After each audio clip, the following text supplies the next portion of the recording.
I wouldn't cover near what I thought of, because I don't have a memory problem at all. I can remember most everything. I just have a real severe recall problem. So, That's good. so I don't recall a lot, but some of the first things that I remember, though, I can remember going out in the winter time, and Grandpa Ivan had a sleigh that he would hitch up behind his draft horses. And I can remember going out, and I think he was just kind enough to let me think that I was driving the horses, and I would stand up on the front board of the sleigh and hold the reins. But I think the horses probably knew exactly what they were supposed to do to go up through the pasture, and while we threw off the hay, and I can remember on occasion or two actually spreading potatoes that we had bought to feed the cows. I'm sure there's probably a real glut of a bumper crop of potatoes, and you could buy them inexpensively and feed them to the cows. One of the things that I remember distinctly about that too, and we must have done it more winters than just one, but I can remember that if you found just the right potato and it had been frozen just the right amount, it would become sweet. And so I really enjoyed eating them.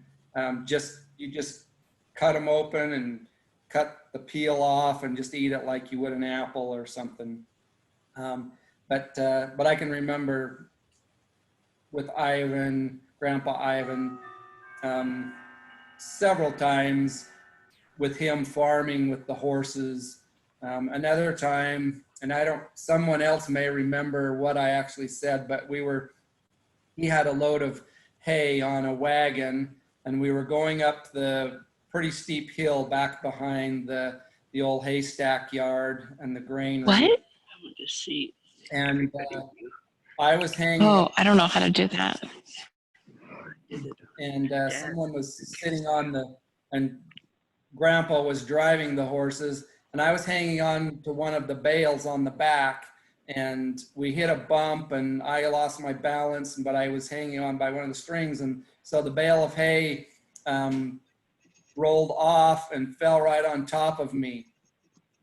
And I don't know at what point, and it probably rolled off, and I wasn't hurt, other than it might have been a little painful, but it didn't break anything. But when I got back to the house, Grandpa Ivan was telling the story to the family, and sometime earlier, I think, we had gone up the creek where on the hayfield heel, just above where the old clunk was in the creek bottom. And we were sledding down that, and the snow was real crusted. And so on a runner sled, you could slide down there, and it was very fast. And one time Paul was on his sled and he couldn't get it stopped, and he went flying off the edge of the berm there into the creek bottom and slammed into the clunk. I think he bloodied his nose, if I remember right. But anyway, so as I recall the story, I chimed in when Grandpa Ivan was telling the story to the family, and I wanted to know if that bale of hay was tougher than the clunk.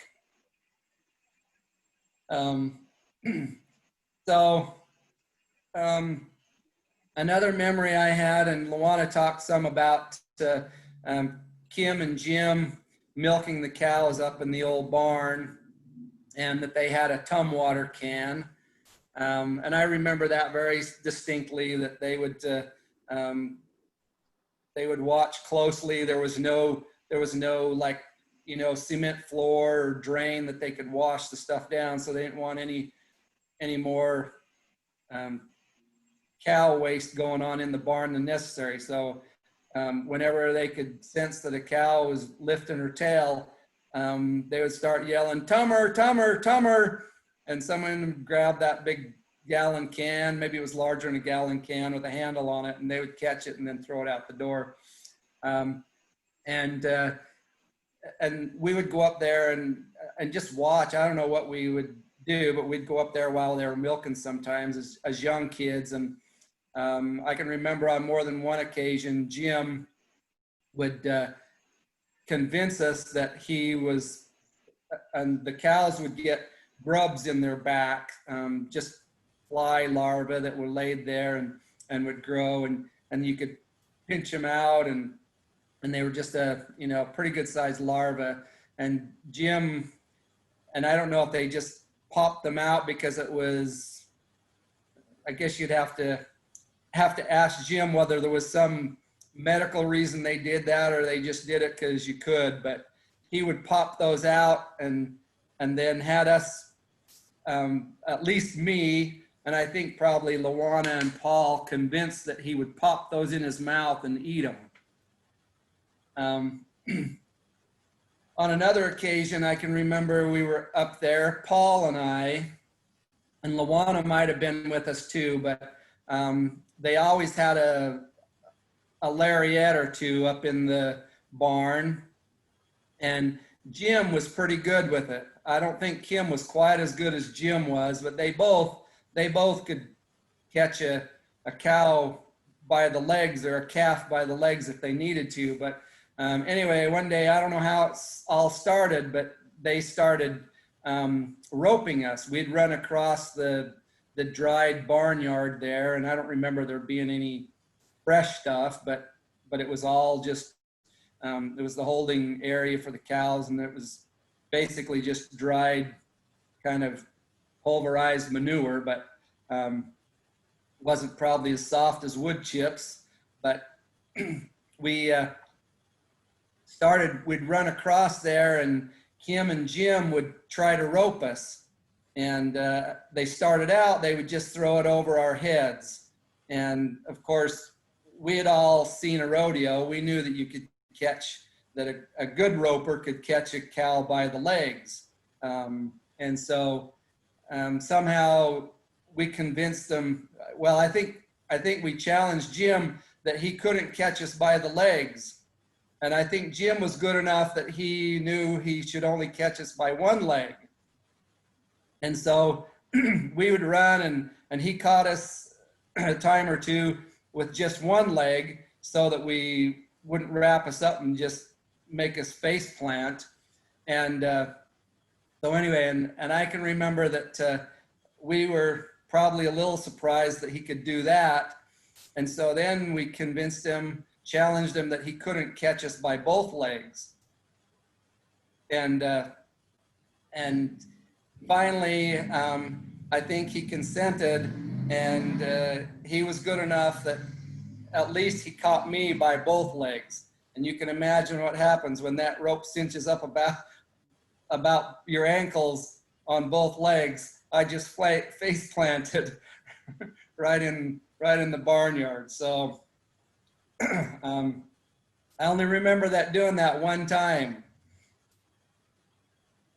I can remember on one occasion, and we always went fishing up in the creek whenever we had time. And it was pretty easy to catch several fish in an hour or two fishing. And pretty frequently there would be water snakes in the creek bottom as you were walking through and getting yourself into the fishing holes where we like to fish.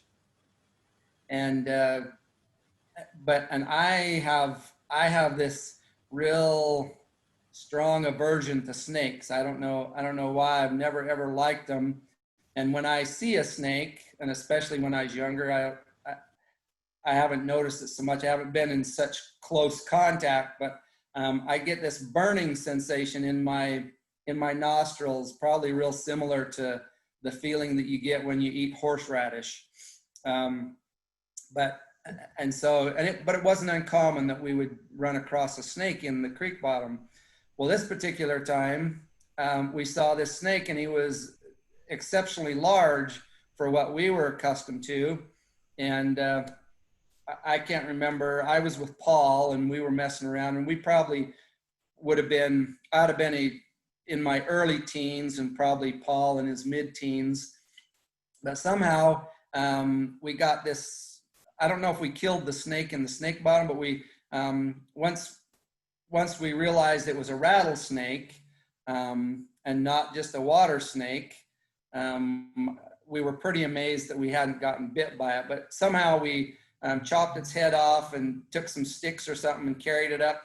And we had the old red International pickup truck up there, and we threw it in the back of the pickup truck and went about our fishing, and came back 2 or 3 hours later, and the body of that rattlesnake was still just slithering in the back of that pickup truck. And he was large. He probably was, I'd guess, 6 to 8 feet long at least. And of course, maybe Tim has all control over muting people. But if that's the case, make notes so you can correct the record if my memories are not correct, because I know for a fact that my memory and Paul's memory of the Laws rocket going through his windshield are not exactly the same. People can unmute themselves if they have a comment or a question. Okay. If you want to know how to do that, in the bottom left-hand corner, you can scroll over with your mouse and unmute yourself. That's what I just did. You can also hold down the space bar and keep holding it while you talk and let it go, and you go back on mute. All right. Learned where it was a creek and not a crick. Well, it started out when I was young to be a crick, and since I've become older, it has become a creek. That's strange, because it's never changed for me. Well, maybe I've just become more cosmopolitan. I don't know. Okay. So another memory that I have is that we had the limestone hills. There were 2 of them. There one up by near the head house, and then there was one up in I think we called it the Kofid Hollow.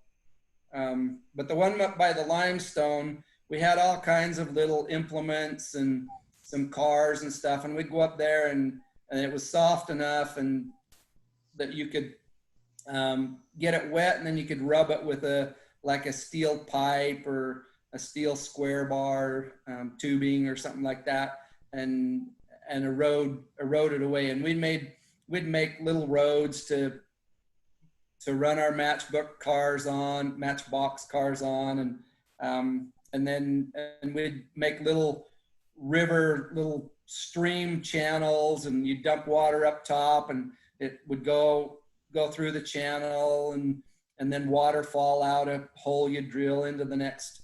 And I remember doing that quite a bit as a young person.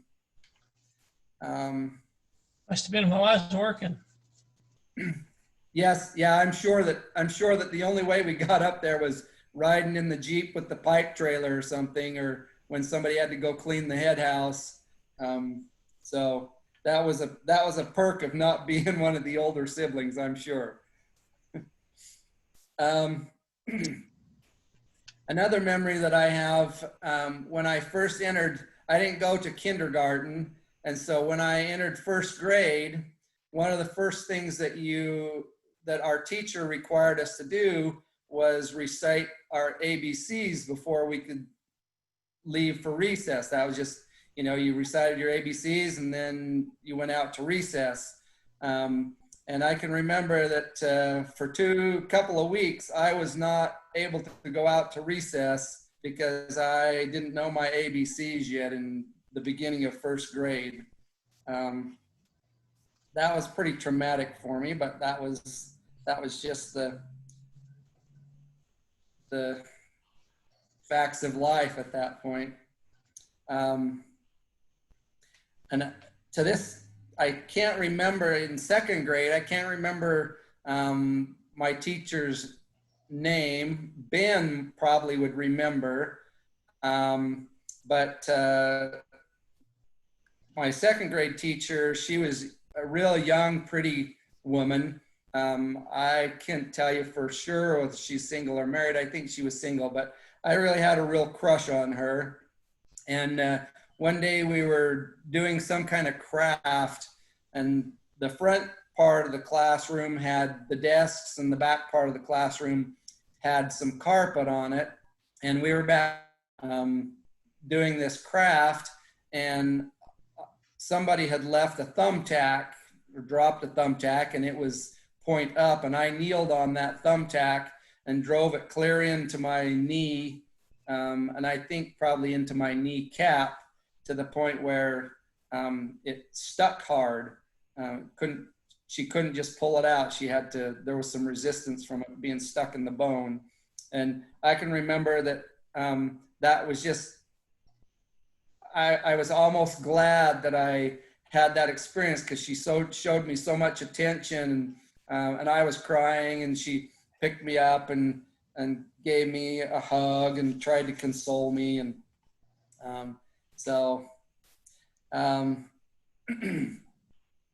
another of my memories, I was pretty scrappy for my size, and I don't know what made my demeanor such that the older boys at Lava Elementary School could instigate me fighting other kids, and they were always bigger than me. But I could hold my own with I was probably in the second and third grade, and so they'd instigate fights between me and fourth and fifth graders, and I could wrestle and hold my own with most of them, but I couldn't very often win. No one would fight and wrestle with me, and it always was just wrestling for the most part. But I would always ultimately end up on the bottom. I remember one time one of the considerably older boys found this worm, and while they were holding me down, they stuck this worm in my face, and as I started yelling about it, then they dropped it in my mouth. Another time, I was a little older at this point. I think I was in the fifth grade, and one of the boys was antagonizing me. He was in my same grade, though, a little bigger than me, but he was antagonizing me. And this is the first time I ever remember, and the last time I ever remember swinging my fist and hitting anybody, but I hit him in the side of the head, in the ear, and that pretty much ended the fight. I think it took him by surprise enough that that ended the fight anyway.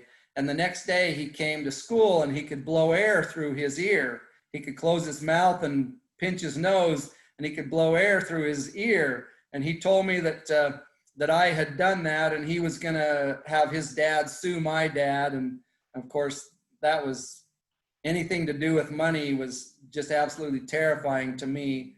And so, but his dad never ever sued my dad. And I come to find out later that he had a perforated eardrum way before I ever hit him in the ear. But he had me pretty upset. When I was probably in second or third grade, and sports were never much of an interest to any of us younger kids.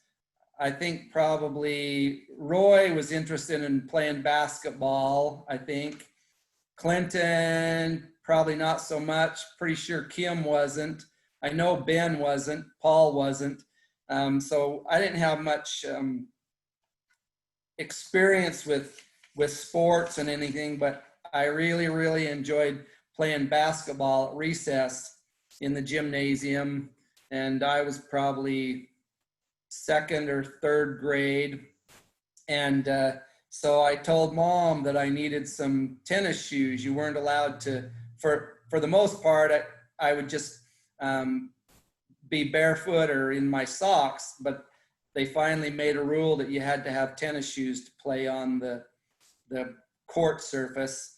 And so I told Mom I needed some tennis shoes. And so she went to DI and bought me a pair of girls' tennis shoes.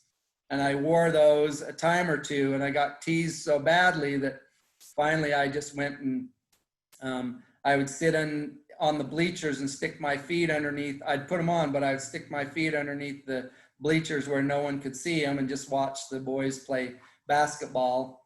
And I can remember, must have been one of the teachers brought that to Mom's attention, and she asked me about it. And I said, yeah, that I was sitting, and she asked me why. And I said, because they teased me about my girls' tennis shoes.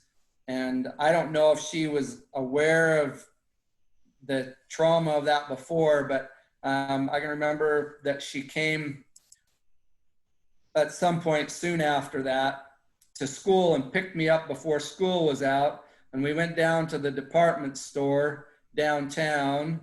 And I can't remember the name of it off the top of my head, but probably one of my siblings can.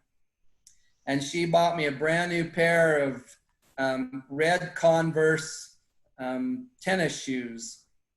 And I know that she probably had to make up some story to explain that to Dad, because I'm sure he wouldn't have approved of it. And I remember that so distinctly because she made that extra effort to take me out of school and go do that.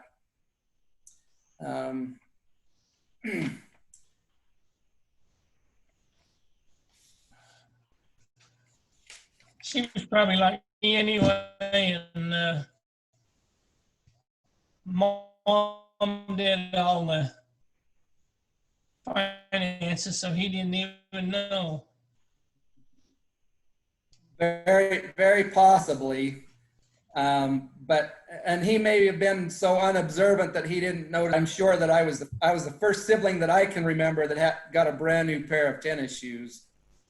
Might have happened with some of the older siblings earlier on. I don't know, but so when I was a teenager, probably, well, maybe I wasn't a teenager. Maybe I was still 9 or 10, because I think Chad and Jake, Nola Cole's friends' boys, came to stay with us one summer.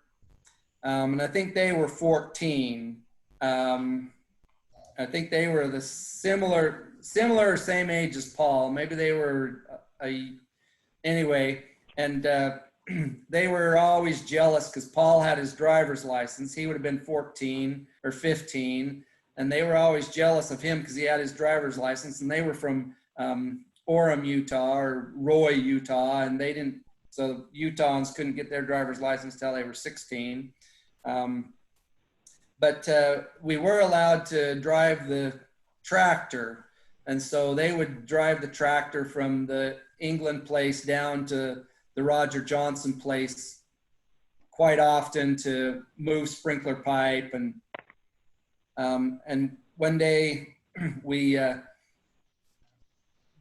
there's the bridge across the river. There was some big trees, and some hornets had built a very large nest in that tree just right there by the bridge. And we got the idea that it would be a good idea to shoot that hornet's nest with the shotgun.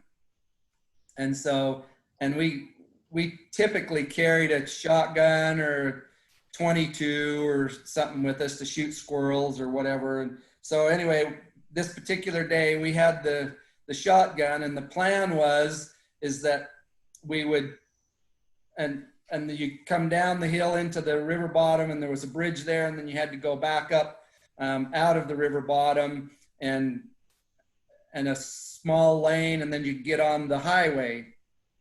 And so the idea was that they would come and they'd come down that hill and they'd be in slow gear so that they could get a good bead on that hornet's nest, and then shift into high gear and get to the highway as fast as possible, and the hornets wouldn't be able to catch up. And so one of the boys, Chad or Jake, was driving, and the other had the shotgun, and they shot, and fortunately they didn't get a good hit on it, but they ripped a little corner of it off, and some of those hornets came out, and whoever was driving was supposed to be able to shift from like 2nd gear to 8th gear with the stick shift, and he missed the gear. And so so we had to sit there and wait till the tractor stopped and then get it in gear and go. And I don't remember getting stung, but I remember hornets just swarming all around us till we got going again. Another day with them, we were riding up the creek in the Jeep, and we were going to go hunt squirrels, and we all had 22 rifles, and one of those boys was messing around with their gun, and it went off, but it was pointed straight up, and there was a blackbird or a pigeon or something flying overhead, and they hit that bird just inadvertently and killed it right out of the air. I remember, I don't remember a lot about my baptism. I remember going to the stake center in Aramo. Clinton performed my baptism, but I have a very, very distinct memory of my confirmation. I wish I'd understood it a lot better at the time, but I can remember everybody putting their hands on my head, and they conferred the Holy Ghost on me. And when it was all over, I can remember that there was lots of men, and they had put quite a bit of pressure on my head, and which I thought was a little annoying. But when it was all over, I was crying. I had tears in my eyes, and my heart was all welled up, and I was ashamed of that. I didn't realize at the time what I was experiencing. I realized in retrospect that I had a tender experience with the Holy Ghost, but I remember that experience very, very distinctly. I probably only had a spiritual experience with similar intensity one other time. I've had lots and lots of spiritual experiences, but when I was in the MTC, I was very, very distraught about the idea of going out and telling people that I knew that Joe Smith was a prophet of God, when I didn't at the time realize I had any evidence, any confirmation that was true.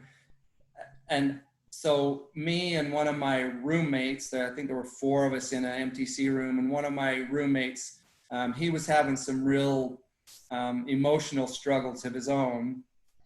His were different. But we were sitting out in the hallway after we were supposed to have been in bed, and just the 2 of us talking. And he shared a scripture with me that I remember to this day, and I'd have to look it up to quote it, because remember, I don't have a memory problem, but I have a recall problem. But in essence, it was Joe Smith telling Oliver Cowdery that he had plenty of witnesses, and if he needed another witness, he just needed to reflect his mind back to the time when the Holy Ghost had confirmed that to him. And in that instant, when I read that scripture, I just had this overwhelming feeling of knowing that I had those experiences and some of them came to mind pretty poignantly. But I knew I knew as well as I knew anything, that God was telling me that Joseph Smith had been his chosen prophet to begin the restoration. Another thing that I remember with Chad and Jake, so lots of times someone would take us and drop us off at the Roger Johnson farm to move the pipe, and then they would come back and pick us up when we were finished, and they would go do something else somewhere. And so it was, and lots of times they would come pick us up after dark. Well, this particular night, it was very dark, and Chad and Jake and I and Paul might have been with us. I don't recall, but somehow it was dark enough that we could pick up gravel off the edge of the pavement road, and you could throw it at the pavement, and the gravel hitting the rocks in the pavement would spark and create sparks, and you could see the sparks on the road. And we thought that was pretty cool. And so as we thought more about it and did more of it, we thought it would be kind of cool to do that in front of cars that came past. And so we did, and we were a little bit too late, and some of that gravel bounced back up and hit the front of that car as he sped by at 60 miles an hour. And as soon as that happened, he slammed on his brakes and swerved over the side of the road and got out of his car and came after us. Well, we realized pretty quick what was happening, so we ran back, and there were several old cars that were just sitting there up on blocks that had the tires off and stuff and kind of in the weeds. And all of us ran over and crawled underneath those cars and just stayed still. And that person looked all over. I can't remember if he had a flashlight or not, but he looked all over and walked all over the place, and we could see his feet and hear him traipsing through the weeds and stuff. But eventually he left. But in retrospect, I realized how stupid that probably was. But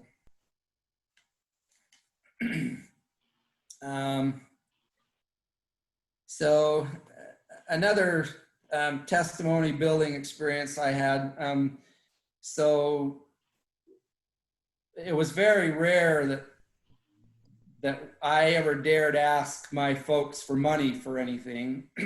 And Mutual would very often go to Pocatello to roller skate or to the movie or bowling or something like that. And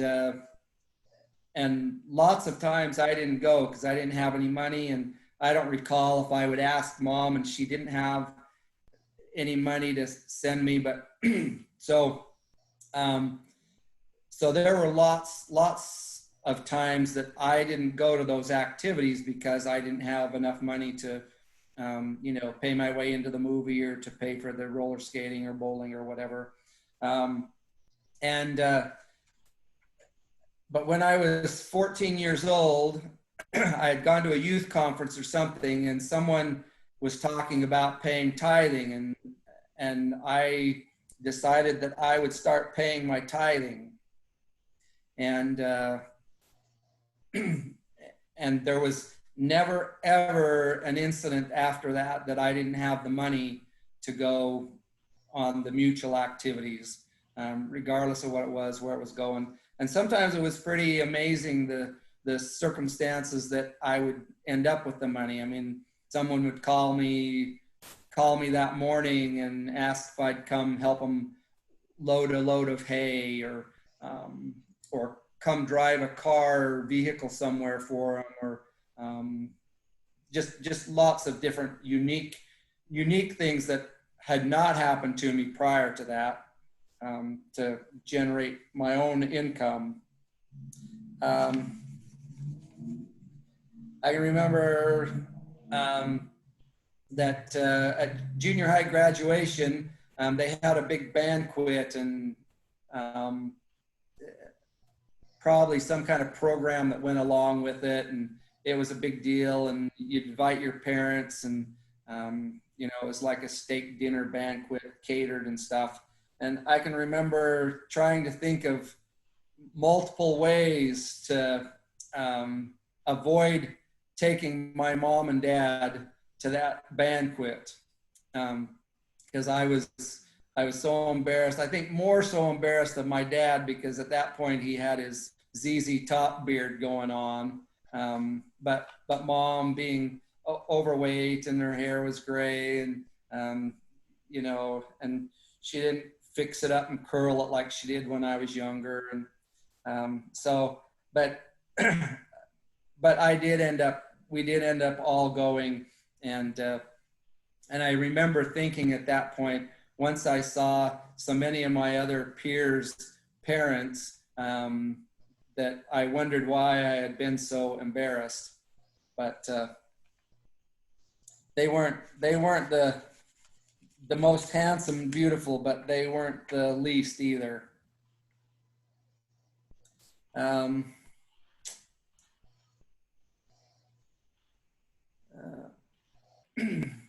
So I remember for scout camp out one time, we decided to ride horses up into the hills somewhere and pack our stuff on the horses and make a 2 or 3 dayer of it. And so I didn't have a good sleeping bag. I just had an old crappy slumber type sleeping bag, and I wasn't smart enough to take blankets or anything to help improve the warmth of it. And it was a pretty cold night. I think it probably froze that night that we were up there. But we had built this nice big fire, and there were, I don't know, 5 or 6 boys that had gone, and there was another boy or two that were in similar circumstances as me. Their sleeping bags weren't sufficient to keep them warm down to those kinds of temperatures. So we were just sleeping around the fire, and as the fire would get lower, we'd inch closer. And I can remember probably about midnight or so, I just started gasping and gagging on this nasty, nasty smoke, because I had the sleeping bag pulled up over my head. And so I raised the foot of my sleeping bag up, and I could just see this hole about the size of a basketball with red embers all the way around the hole. I'd gotten so close to the fire that it had caught my sleeping bag on fire, and it didn't burst into flames, but it was flammable enough that it just continued to smolder, kind of like a punk or yeah. And so anyway, so then I had, not only did I have a crappy sleeping bag, I had a crappy sleeping bag with a hole in the bottom of it. And so that maybe it was the next night, we had all gone on horses, and one of the Casperson boys' horses got all excited, and I was on probably Cheetah, but I don't remember exactly. And the Casperson's horse got excited and kicked me and pinned my foot between her hoof and my horse's belly. And I just thought to myself, you know, I was very lucky that my foot was there on the soft belly and not somewhere else. It didn't break anything, but it certainly hurt badly. So I tell people all the time that Luana said that cows were calming to her. But I tell people all the time that there is only one language that cows understand, and that's profanity. Because that's where I learned to swear, was milking cows.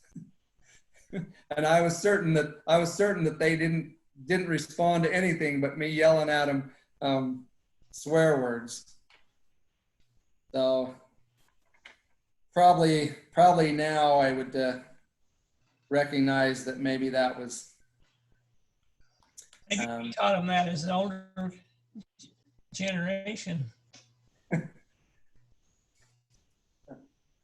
Ken and Jim probably would disagree with my assessment of that, but probably most everyone would, actually. So when I was in high school, the summer, I probably was probably was 16 at the time, and all summer long I had gotten side aches. I'd go out and move sprinkler pipe, and I'd get what I thought was a side ache, and it happened frequently, very frequently, multiple times a week. And when I went back to school in the fall, I was in gym class and I started running, and I got a side ache, and so I quit running, and the PE teacher was yelling at me, but it was excruciating enough. I just couldn't run. But I just assumed it was a side ache. And so and that was the last period of the day. I got on the bus, rode home, and started to walk up over the lane from the highway to the England house. It's probably, that lane's probably a half a mile or something, I guess, but it was up a hill, and my side hurt so bad, I couldn't make it. I finally just had to stop, and Lawana went to the house and got somebody, and they came and picked me up in the car and took me back to the house. And probably I would have, my appendix would have burst, and I'd probably died if Karen hadn't have been there. But she was there, and she told me to lay down. She pressed on my abdomen over my appendix and let go, and I screamed. And so she was experienced enough or wise enough or in tune enough or something to know that I was having an appendicitis attack. And so she put me in the car and hauled me to Pocatello, and they took my appendix out. And then the doctor told me that I shouldn't pick up anything heavier than like the telephone for a couple of weeks. But Jay and I had started this trapping line, and we'd borrow Roy's canoe and throw it in an old pickup truck we had, and start up at the Benson house and float down the river and check our traps and move them and set them. And we probably did that every, I don't know, 2 or 3 days, something like that. And so I had to check those traps. Something about me just wouldn't let a muskrat sit in a trap for a week and decompose if he'd gotten trapped. So anyway, so Jay and I kept doing our trapping line, and fortunately I never did tear my stitches loose or anything. But on one of those occasions, and I was a little careful and didn't paddle, tried to be careful paddling and stuff. And we got down to a spot in the river where there was some real rapids. And then the rapids dropped out into a big bowl that the water just sat there and swirled, kind of created a big eddy. And it was the middle of the winter. It was very, very cold. I'm sure it was below zero, maybe approaching 10 to 20 below zero that evening. And Jay was, so I'd have been 16, so Jay was probably 11 or so, if my calculations are right. And we got sideways in that rapid current, and it just rolled that canoe upside down. And so here Jay and I are both in our winter clothes. I think we both probably had old snowmobile suits that someone had given us, or we got a DI, and we're in this water, and Jay couldn't swim. His boots were full of water, and probably couldn't swim anyway. I didn't really learn how to swim till I went off to college. You find that strange growing up in Lava Hot Springs, but and so Jay is just out there bobbing up and down and panicking, and the canoe's out there swirling upside down in this. And I knew I had to get Jay out, and so I swam over to him and grabbed him and got him to shore and pushed him up on the shore. And then I knew that I had to get that canoe, or Roy would probably kill me. And so I guess I was more afraid of Roy than I was of drowning or dying of hypothermia. So I jumped back in the water and swam out probably, 15, 20 feet to where the canoe was just circling upside down, and drug that canoe back to shore. And then we got over, and we were right by the old Gus Serminkle's place, but someone else had bought it at that point. And we trudged across their pasture and knocked on the door, and he called somebody at our house, and they came and got us. But I remember by the time I got home, and Dad had a big old fire in his old barrel stove. But by the time we got home and we got all those wet clothes off, I shivered just terribly for probably an hour. The core temperature of my body had dropped substantially. I just remember just shivering violently for a long time before, and sitting right by that wood stove. When I was between 3rd and 4th grade, I got an infection in my impetigo, in my hair, on my head. And so finally it got bad enough that my mom took me to the doctor. I think it was Dr. Sharp in Pocatello. And he gave her some kind of ointment to rub on it to try to make it go away. And almost immediately, within a day or two of her rubbing that ointment on my head, it just flared up into blisters all over my head, and my hair started falling out. And she went back, and Dr. Sharp didn't know what to do. And so finally somebody recommended we go to a doctor over in Grace. And so we went over to this doctor in Grace, and he started giving me an injection. And so for weeks, we drove over to Grace every day to get an injection. And finally, Mom said, "We can't do this. Is there any way you can just give us the medication in the syringes?" And he said, "No, I could lose my medical license if I let you take this, this medication." And she said, "Well, we can't drive over here. We're going to have to do something." So somehow they made arrangements for them to get a week's supply worth of these syringes. And then Dad would give me a shot in the butt every day for a few more weeks. But it finally cleared up, but my hair lots of patches of my hair had fallen out, and I had scar creases in my scalp, and still do a little bit. But I just, I was amazed that I don't know what Mom was going to do. But it came, like I say, it came to the point that the doctor finally relented and let her have a week's worth of medication at a time, and somebody else gave me the injection. But, I remember, how are we doing for time? You can have all the time you want. Oh, okay. I remember, and I don't know where Kim and Marcy were in their courtship at this point, but I remember Kim bringing Marcy to the farm one day, and we had this old heifer that would not stay. There wasn't a fence on earth that would keep this heifer in, and so we decided that we were going to eat her. And she was a tough old bird. She'd jump the fence and get caught up in it and kick herself loose, and her ankles would all be cut up from the barbed wire. She'd jump and knock the top rail off of a pole fence or something. And so they decided they were gonna eat her. So they went out, and I think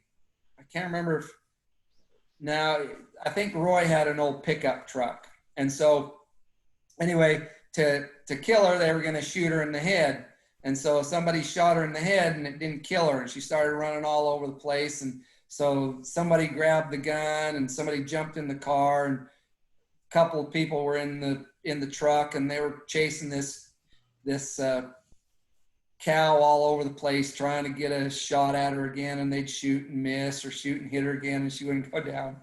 And I can just remember thinking to myself, here Marcy, and I think we thought of Marcy as being a city girl. She was probably just more sophisticated than us. Not that she was a city girl, but I just kept remembering thinking, oh, this is so embarrassing. I can't imagine what Marcy must think. And And maybe she remembers it, maybe Kim remembers it, I don't know. But, and I don't even remember how the cow probably finally died, but I remember being real young, and this is out of chronology, but I remember being real young, and I don't know what Roy and Joe's relationship exactly was, but we'll say they were dating. And I can remember that Joe decided to take us to the movie, me and Paul and probably Luana, and I don't know if Nola would have been old enough. But I can remember going to the Downey Theater, and Cat. Was that it? That darn cat? Was that the name of it? Yep. And I remember going to that darn cat. And on top of that, not only did she take us to the movie and pay our way in, but she bought popcorn and soda for us. So we loved Joe from the very beginning. And that's when I had to have been very, very young at that point, probably out of 5 or 6, maybe, I don't know. And so contrary to what Luana said, that she liked to stay home, and people don't believe this, but I, at least, very, very frequently made excuses why I had to go to school and could not stay home and help milk the cows. So that was a pretty common occurrence for me to determine whether I was going to have a test, or I might have a quiz, or just simply lie that I might have a quiz or a test, so I didn't have to stay home, but I could go to school. So that's how bad I hated milking cows.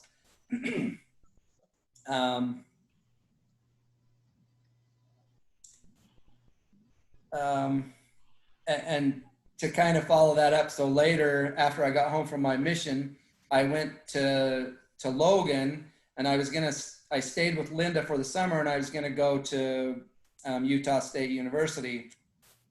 And partly because Lyle Young was going to Utah State University in their ag program. And at the time I couldn't find a job. It was kind of difficult to find work. And so finally I was talking to Lyle, and Lyle had a job milking cows out in Hiram. And he said, "Oh yeah, I can get you a job milking cows." He said, "It's a great job. They pay really well. And it's not a lot of work."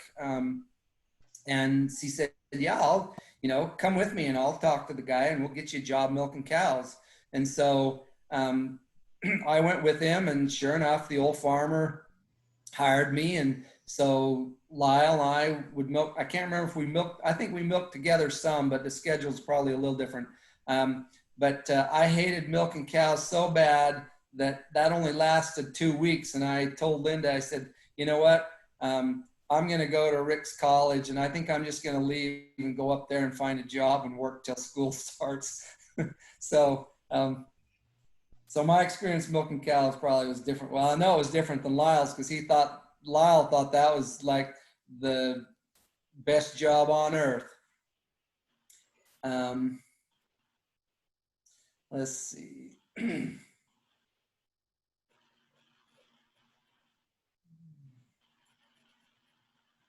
So I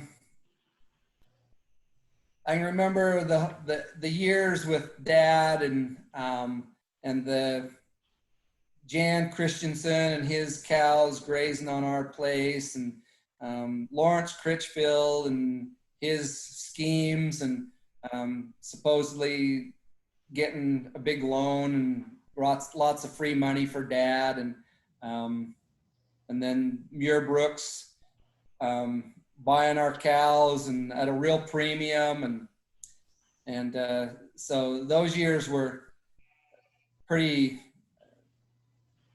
traumatic for me, I guess.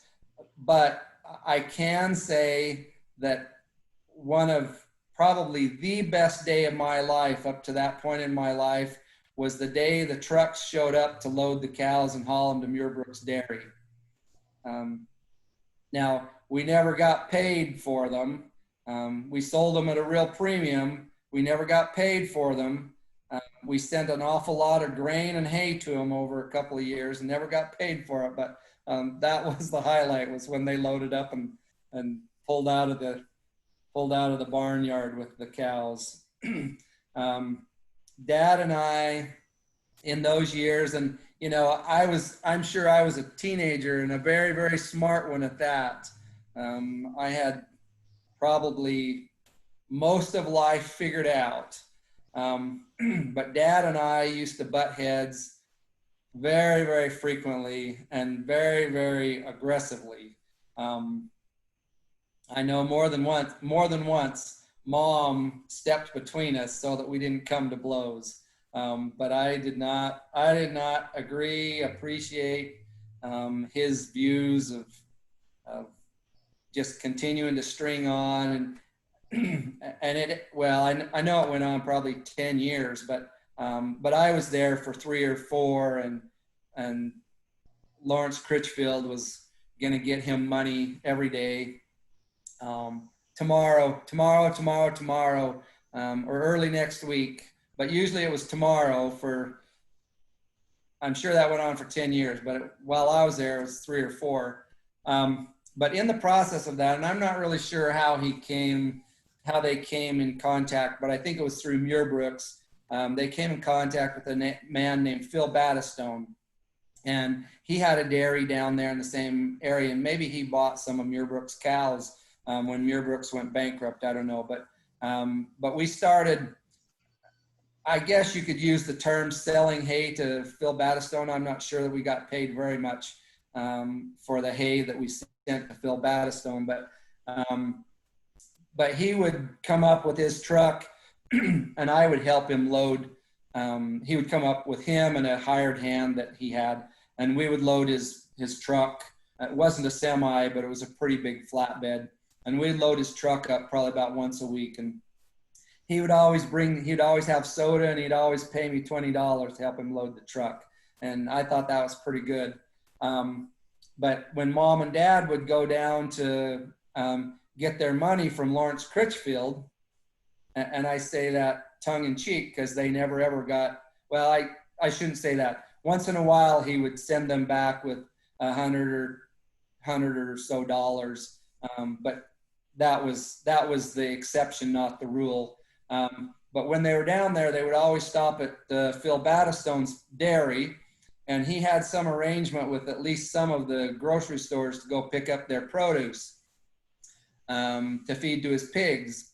And Mom and Dad would go through that produce and pick out some of the stuff that was not sellable but still edible, I guess. And that was the first time I ever learned to like avocados, and they were always ripe. By the time they went to be pig feed, they were always ripe. But I didn't realize that a good avocado wasn't black on the outside and had black spots in it that you had to cut out till I left home. But they would always bring home pretty good stuff, and lots of avocados, and I learned to like them because, like I say, we were accustomed to eating things that lots of people probably would turn their nose at. So there's a story, Ben and I were talking about this, and probably we should share this, and I'll ask anybody that has any better details, better facts to weigh in. But when I was probably 4 or 5 years old, we had a goat that had just had some baby kids, and Linda's friends, and I think it was probably the Christiansen girls, but I don't remember exactly who had come to visit, and she wanted to show them these new baby goats. And they were up by the pump house up above the old Monroe house. And so we all traipsed up there, and I had enough presence of mind that it wasn't my party and I should kind of stay on the outskirts. So I kind of stayed back a little bit, and they were right up by the power pole where the power went down into the pump house. And so I just reached over and grabbed the conduit, the wiring for the pump ran down, and it obviously was shorted out in that conduit, and it just locked my hand on that conduit, and I couldn't let go, and I couldn't make any audible noise because I remember screaming, but Dad was there, Linda was there, her friends were there, and no one heard it. Anyway, and I don't know exactly how long it went on, except I know it was long enough that Ben heard me in some fashion. He didn't obviously audibly hear me because the people right 10 feet from me or 5 feet from me didn't hear me audibly. But Val, can you step outside? Val, will you just step out and close the door, please? Sorry, somebody came to the door, and Ben knew what was happening, knew what was wrong, knew where to go, went over and shut the power off on the breaker switch that was on the house. And he was over in the stack yard, so he had to cross the creek, cross 2 fences, and it was probably 75 yards from the fence to the back of the house where the breakers, the power switch was. And so, and he did that. And the next thing I can remember, it drained me so much. I remember them laying me on the couch that afternoon, but I don't remember anything else until the following day. Now, and Ben, if Ben's listening and his recollection is any different than that, he can weigh in. But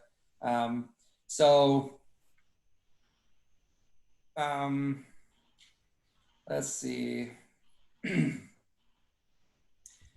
So real quick, I'll just tell you about my courtship with Val and how that came about. So when I was on my mission, I had a companion, and I was his last companion. He had some real struggles. I got him on an emergency transfer because his companion had physically beat him up, had given him a black eye and bloodied his nose, and he wasn't difficult for me to get along with, but he had been difficult all his mission, and so he was unique, we'll put it that way. But so he was about probably 3 or 4 days from leaving and going home, and he got a phone call or a letter, I don't remember which, from his girlfriend, who had broken up with him before he left. No, she was his girlfriend when he left, but she sent him a Dear John a few weeks in to his mission, telling him that she had gotten pregnant by someone else and was gonna, she'd gotten pregnant by someone else and married. I think she married them. And so, so then, 2 years later, then just before he leaves, he got a message from her, either phone call or letter, saying that she had broken up with her boyfriend or her husband, and she wondered if they could get together when he got home. And he was all distraught about that and wanted to know what to do. And I said, you know what?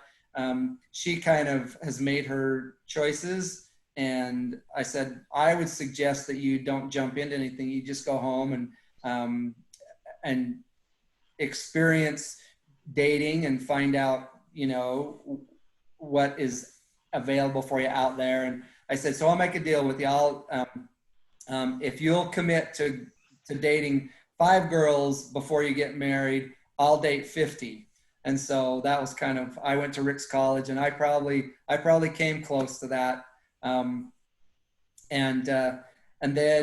But just before I left Ricks College, I had met a girl that I really liked. Her name was Valerie, by the way, and she was from California. And I had asked her to marry me. We'd gotten serious enough that I asked her to marry me, and I was confident she would say yes. And she said, no, I'm going on a mission. And that was the first I'd ever heard of that. And so I said, oh, all right. And so I left and went to Utah State. And the first Sunday I went to church at Utah State, they had combined all of the singles wards into, one ward for the summer. And I got back a week or two before school started. And Valor, my wife, was in church that day, and she had lived across the street from my roommates and did again. But and so I noticed her that week and asked my roommates who she was and everything. And so that's my first recollection of her. And then, so probably the next weekend was Halloween, and there was this big Halloween barn dance. And we went to this barn dance, and I went, all my roommates below me in the apartment below were girls. And I went as Little Miss Muffet, and they were all the spiders, and we had this costume. And so anyway, and I danced with a bunch of people, and I danced with Valor, with my wife, but I don't recall dancing with her. She recalls dancing with me multiple times. But I don't specifically remember that. So I remember her from church, and she doesn't remember that at all. And I remember her from the dance, and she doesn't remember that at all. But anyway, we lived across the street from each other. And we just, as time went on, I asked her out, and we went to this restaurant, and she liked clothes probably a little more than she liked eating. So she would take the money that her folks would send her for groceries, and she'd go buy clothes. And then she'd figured out how to get boys to ask her to go eat, take her out to dinner, or she'd eat on the cheap. And, she'd buy eggs and stovetop stuffing, and that was what she ate. But so anyway, so the first time we went out to eat, we went to Panhandler Pies, I think that's what it's called. That's what it's called up here. But anyway, and so when dinner was, and it was lunch, and when it was over, there was all of the butter and condiments and stuff in the little packets on the table. And she just took a bunch of that stuff and filled up her purse with it. So she would have condiments at home, and she wouldn't have to use her grocery money to buy that. She could buy clothes with it. So that was our first actual date. And we still laugh about that she was stealing food from the restaurant on our first date. But I probably will quit there unless anybody has questions. I'll unmute all these people and see if people want to chime in.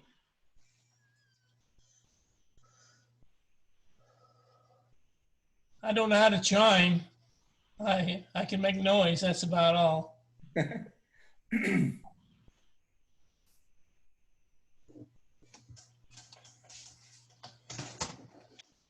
I did want to make one comment when you was talking about Critchfield. John and Margie would come and stay with me. Jay would bring him to my house, and they'd stay with me here in Taylorsville, and then I would take him up to the vets, the VA, when John was having problems. And then we'd always go eat at Chuckarama right there close. But I remember taking this one day, and Critchfield was up there waiting for him. And I said to John, I says, "You're still hanging around this guy that rips you off?" Ooh, he got a little upset with me. I mean, I said, after all these years, I mean, yeah, well, Critchfield didn't say anything. He just sat there. But John got real upset with me, and your mom didn't say anything either. It's like, I couldn't believe it. After all those years, it just kind of blew me away. But anyway, yeah. That was my experience every day, Joe. Oh, I never liked that guy from even when I made him in lava. But Well, anyway. I remember being really little and knowing that the guy was a crook, and I couldn't figure out how I could figure it out, and John couldn't. Exactly. Maybe he was just such a nice guy, he wanted to help crooks. Oh, Don't you think that's what we were taught? Supposed to help everybody? He definitely needed help. There was that about our dad. He definitely would take in the downtrodden, it seemed like. Well, that's what we were taught, isn't it? Yeah. Okay. Not, And I guess I missed the boat somewhere. Joe seems to have- not at the expense of your own sanity and family, though, I think. Oh, well, okay. I often wondered if Critchfield ever had a conscience. He evidently didn't. But I thought, well, he'll pay somewhere along the line. So Dan, wasn't your second grade teacher Worthen? 'Cause I think was a sister to my fifth grade teacher, who was Miss Worthen. Worthen, that doesn't possible, but that doesn't make the memory flood back for me. So Well, I think that she went by her first name, so she wouldn't be confused with her sister. And then I think that she got married, I think, about the end of the school year or something, if I remember right.